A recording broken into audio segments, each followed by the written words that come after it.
మహాపరిశుద్ధుడవైన మా ప్రియ పరలోకపు తండ్రి, నీ అపారమైన ప్రేమ, కృప, కనికరములను బట్టి మిమ్మల్ని స్తుతించి కీర్తించి మహిమపరుస్తున్నాను. మా పట్ల మీరు దయని చూపెట్టండి తండ్రి. ఉదయకాలమందు నీ వాక్యం వింటున్న ప్రతి బిడ్డ పైన మీ యొక్క కనికరము, కృప, దయ సమృద్ధిగా కుమ్మరించి చూపెట్టండి.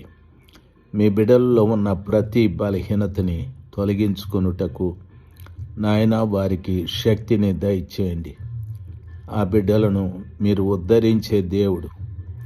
నీ మందిరములో వారు నిలిచి ఉండు రీతిగా, నిన్ను స్తుతించి ఆరాధించు రీతిగా ఒక్కొక్క బిడ్డను మీరు ముట్టి బలపరచండి తండ్రి. ఎంతైనా మీరు నమ్మదగిన దేవుడు. నీ కాపుదల, భద్రత బిడ్డలకు దయచేయండి ప్రభా. వారి కుటుంబంలో ఉన్న ప్రతి బిడ్డ కూడా రక్షించబడాలి, పరిశుద్ధపరచబడాలి, మీ కొరకై స్థిరముగా, బలముగా నిలబడాలి.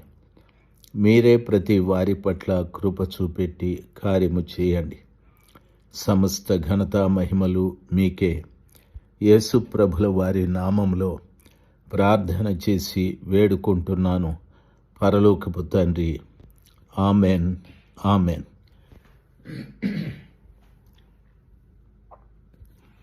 మార్చి మాసం 25వ తారీఖు 2026 బుధవారం. నెహెమ్యా గ్రంథము 5వ అధ్యాయం 13వ వచనము నుండి. నెహెమ్యా ఈ రీతిగా వారితో చెప్పాడు, ప్రియులారా, మనము మన సహోదరులకు అప్పు ఇవ్వకూడదని, వడ్డీలకు ఇవ్వకూడదని. ఎవరైతే వారి భూములను, వారి పొలములను, వారి ద్రాక్ష తోటలను కుదువ ఉంచుకున్నారో వారందరికీ కూడా 100వ వంతు చెల్లించమని చెప్పారు. ఆ ప్రకారంగానే ఆయన చెప్పిన వారందరూ కూడా విన్నారు. నేనును, నా బంధువులను, నా పనివారు కూడా ఆ రీతిగా చేస్తామని చెప్పారు.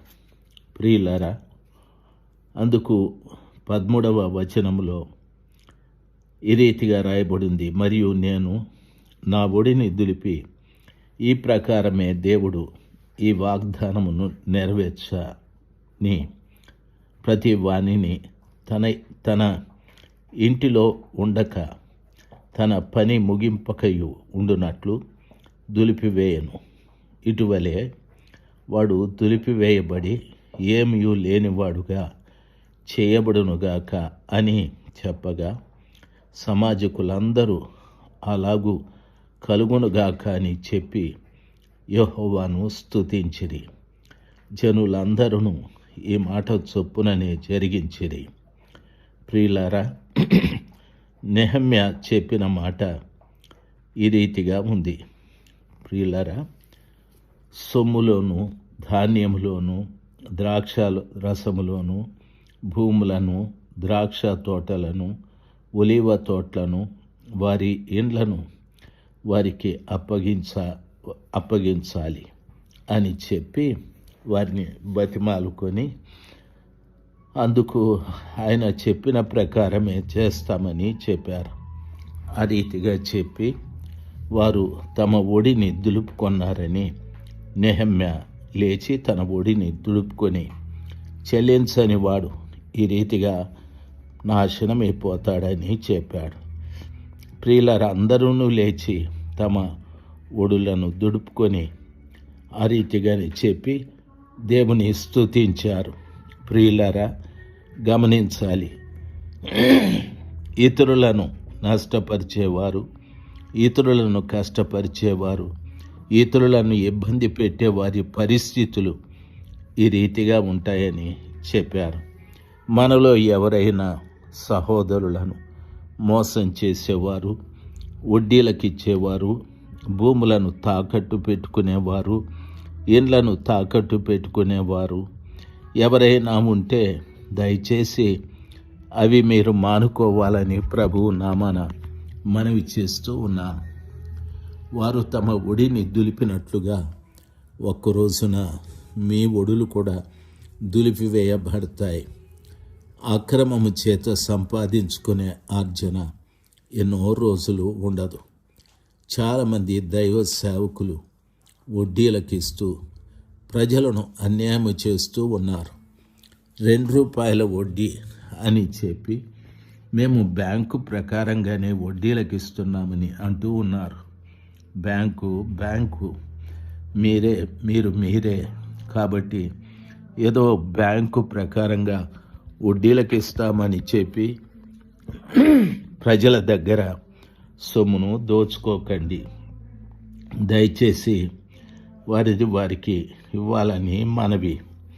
మరియు నేను యూదా దేశంలో వారి అధికారిగా నిర్ణయింపబడిన కాలము మొదలుకొని, అనగా అర్తహషస్త రాజు ఏలుబడి యందు 25వ సంవత్సరం మొదలుకొని 32వ సంవత్సరము వరకు 12 సంవత్సరములు అధికారికి రావలసిన సొమ్మును నేను కానీ నా బంధువులు కానీ తీసుకొనలేదు.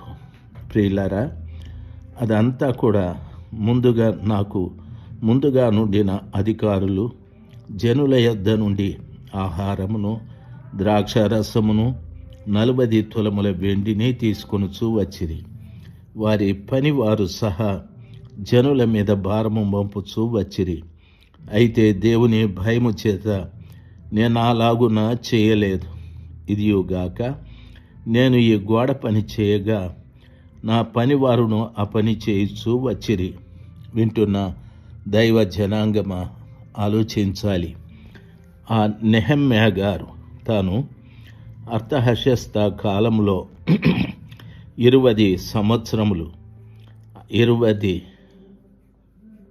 20వ సంవత్సరం మొదలుకొని 32వ సంవత్సరం వరకు 12 సంవత్సరములు అధికారికి రావలసిన సొమ్మునే కానీ నా బంధువులు తీసుకొనలేదు, నేను కూడా తీసుకోలేదు. దేవుని భయం చేత మేము దాన్ని వదిలేసుకున్నాం. నా పని వారు కూడా తీసుకోలేదు. అలాగూ చేయొచ్చు. నేను ఈ గోడ పని చేయగా నా పని వారు కూడా పని చేయొచ్చు వచ్చారు. భూమి సంపాదించుకొనిన వారము కాము. నా భోజనపు బల యొద్ద మా చుట్టూనున్న అన్య జనులలో నుండి వచ్చిన వారుగాక యూదులను, అధికారులను 150 మంది కూర్చుండి ఉండిరి. నా నిమిత్తము ప్రతిదినము ఒక ఎద్దును, శ్రేష్టమైన 6 గొర్రెలను సిద్ధము చేయబడును. ఇవియుగాక కోళ్లను 10 రోజులకు ఒకమారు నానా విధమైన ద్రాక్ష రసములను సిద్ధము చేస్తిని. ఈ ప్రకారముగా చేసినను ఈ జనుల దాసత్వము బహు కఠినముగా ఉండినందున అధికారికి రావలసిన సొమ్మును నేను అపేక్షింపలేదు. వింటున్న దైవ జనాంగమా, నెహెమ్యా గారి యొక్క త్యాగము ఆలోచన చేయాలి.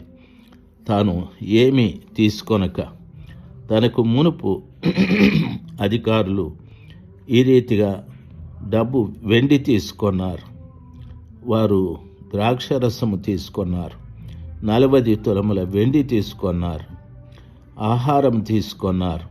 కానీ తాను ఏమీ పుచ్చుకొనక ఆయన దరిదాపు ఈ పని చేయటానికి తాను ఏర్పాటు చేసినటువంటి 150 మందికి ఆయన కావలసిన ఆహారమును సమకూరుస్తూ వచ్చాడు. శ్రేష్టమైన ఆహారాన్ని ఇస్తూ వచ్చాడు.